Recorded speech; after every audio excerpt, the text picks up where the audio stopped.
नमस्कार, महाराष्ट्र टुडे मध्ये आपल्या सर्वांचं हार्दिक स्वागत। महाराष्ट्र टुडे चॅनलला आतापर्यंत आपण सबस्क्राइब केलं नसेल तर माझी विनंती आहे, सबस्क्राइब जरूर करून घ्या। आमचे नवनवीन व्हिडिओ आपल्यापर्यंत सर्वात अगोदर यावेत यासाठी बेल आयकॉनला क्लिक जरूर करा। भावाभावात भांडण झालं आणि भांडण झाल्यानंतर दुसऱ्या भावानं दुसऱ्या भावाच्या द्वेषापोटी जे दोघं जण आईवडिलांसोबत ज्या घरात राहत होते ते घर एका भावानं पेटवून दिलं आणि पेटवून दिल्यानंतर ज्या भावानं ते घर पेटवलं तो भाऊ पेटलेल्या घराकडे पाहून हसतोय। कसं वाटतंय मित्रांनो? वेदना होतात ना, चुकीचं वाटतंय ना। असाच प्रकार बीडच्या बाबतीत घडला। दोन राजकारण्यांचं किंवा दोन गटांचं भांडण, मतभेद, द्वेष काय जे असेल त्यांचं ते, यातून गेल्या 2.5 महिन्यामध्ये बीडची बदनामी झाली। बीडची बदनामी आपण सुरुवात केली आणि त्याच्यामध्ये तेल ओतण्याचं काम बाहेर जिल्ह्याच्या नेत्यांनी केलं। सरकारने त्याला सपोर्ट दिला। हे सर्व झाल्यानंतर आज 2.5 महिन्यानंतर बीडच्या बाबतीमध्ये आणखी बदनामी करणारे किंवा बदनामीकारक प्रकार समोर येत आहेत।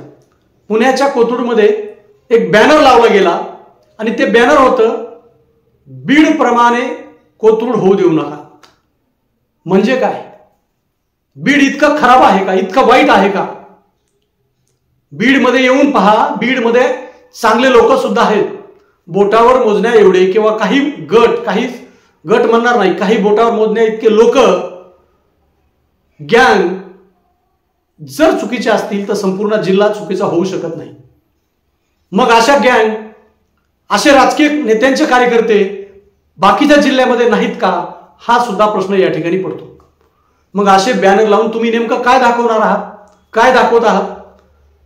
बीडची बदनामी तुम्ही आणखी करत आहात। तुम्हाला बीडवर किंवा बीडच्या बाबतीमध्ये बोलण्याचा खऱ्या अर्थानं पुणेकरांना अधिकार नाही। कारण पुण्यामध्ये सध्या वास्तव आहे, जे घडतंय ते बीडपेक्षा कितीतरी भयानक आहे। बस स्थानकामध्ये बसमध्ये पहाटे 5:30 वाजता एका तरुणीवर बलात्कार होतो। हा प्रकार कायद्याचे धिंदवडे उडवणार आहे किंवा करणार आहे। यंत्रणा काय करत होती? एका सॉफ्टवेअर इंजिनियरला तिची छेड काढली जाते, तिच्याबरोबर असभ्य वर्तन केलं जातं टॅक्सीमध्ये। हा दिवसाढवळ्या घडणारे प्रकार आहेत। कोयता गँग, खंडणी, कितीतरी प्रकार पुण्यामध्ये रोज घडतात। मग एवढं सर्व पुण्यामध्ये रोज घडत असताना बीडकडे बोट दाखवून तुम्ही बीडची बदनामी करत आहात। बीडकरांना कदापि हे सहन व्हायला नाही पाहिजे, पण बीडकर बोलत नाही। खऱ्या अर्थाने याचंच खेद वाटते, खंत वाटते याची। बीडकरांनी खऱ्या अर्थाने अशा लोकांना चोख उत्तर दिलं पाहिजे। बीडमध्ये सुद्धा बॅनर लावले गेले पाहिजे की तुमचं तुम्ही बघा, आमच्या बीडमध्ये गुन्हे किती कमी आहेत। रोजची आकडेवारी आपण मांडली पाहिजे आणि पुण्याची पण मांडली पाहिजे। एकीकडे सर्व तुमच्याकडे मोठ्या प्रमाणात घटना घडतात आणि तुम्ही बीडकडे बोट दाखवतात, हे फार चुकीचं आहे। तुमचे पालकमंत्री अजित पवार आहेत, आमचेही पालकमंत्री अजित पवार आहेत। मग तिकडे तेवढ्या मोठ्या प्रमाणात घटना घडतात, आमच्याकडे सध्या पहा घटना कमी आहेत आणि तरी सुद्धा तुम्ही तसे बॅनर लावतात। हे कुठंतरी माझ्यासारख्या व्यक्तीला चुकीचं वाटतंय। बीडचा नागरिक म्हणून खऱ्या अर्थानं प्रत्येकाला या गोष्टीचा प्रत्येकानं निषेध केला पाहिजे। मित्रांनो, त्यानंतर बीडच्या बाबतीमध्ये जे 2.5 महिन्यामध्ये मी म्हटलं तसं आपणच आपली बदनामी केली, आपणच आपलं घर जाळलं आणि आपणच त्याकडे पाहत बसलो। असा प्रकार बीडच्या बाबतीमध्ये झालाय आणि तो बीडकरांनीच केलाय। बीडमध्ये आष्टीचे आमदार सुरेश धस यांनी मराठी चित्रपट अभिनेत्री प्राजक्ता माळी यांच्या बाबतीमध्ये काही वादग्रस्त वक्तव्य केले, त्यावरून बरंचसं वादंग उठलं। या खोलमध्ये मी जाणार नाही, सर्वांना ते माहीत आहे। मित्रांनो, त्यावेळेस मी सांगितलं होतं की बीडमध्ये चित्रपट अभिनेत्री किंवा महिला कलाकार येणार नाही। त्यानंतर अशा कलाकारांच्या बदनाम्या बाकी इतर ठिकाणी सुद्धा होऊ शकतात। त्याचा अनुभव प्राजक्ता माळी यांना त्र्यंबकेश्वर येथे आला, नाशिक येथे आला। त्र्यंबकेश्वर येथे महाशिवरात्री निमित्त सांस्कृतिक कार्यक्रम होतात आणि या कार्यक्रमामध्ये प्राजक्ता माळी यांचं भरतनाट्यमचा कार्यक्रम होणार होता। मात्र या कार्यक्रमांना काही संघटनांनी विरोध केला। विरोध केल्यामुळे सुरुवातीला प्राजक्ता माळी यांचा कार्यक्रम होणार नाही असं वाटत होतं, मात्र जे काही विश्वस्त आहेत मंदिराचे ट्रस्टी आहेत त्यांनी सांगितलं की प्राजक्ता माळी यांचा नियमानुसार किंवा ठराविक वेळेनुसार कार्यक्रम होईल।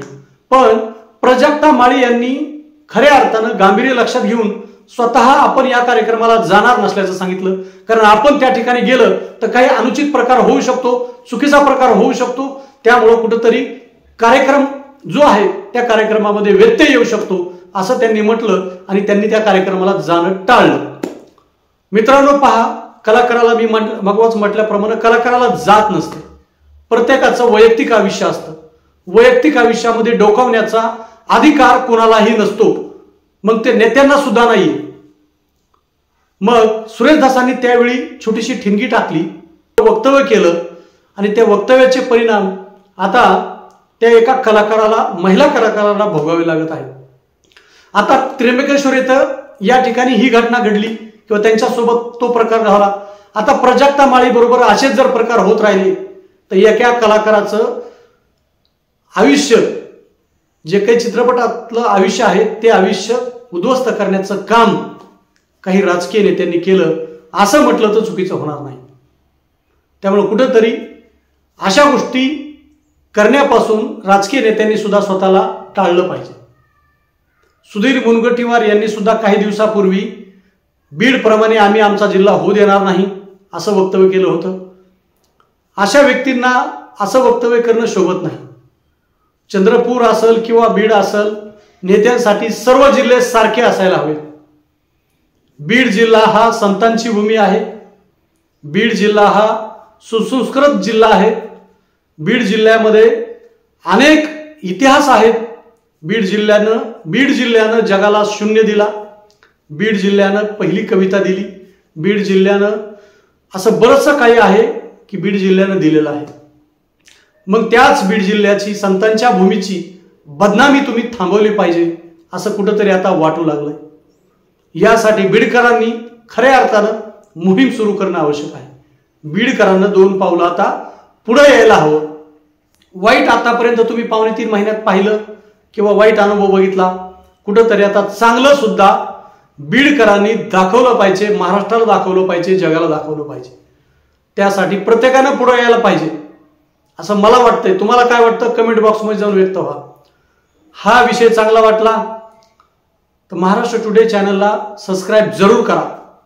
असेच नवनवीन व्हिडिओ आपल्यापर्यंत यावेत यासाठी बाजूच्या बेल आयकॉनला क्लिक जरूर करा आणि कमेंट करा, लाईक करा आणि शेअर पण करा।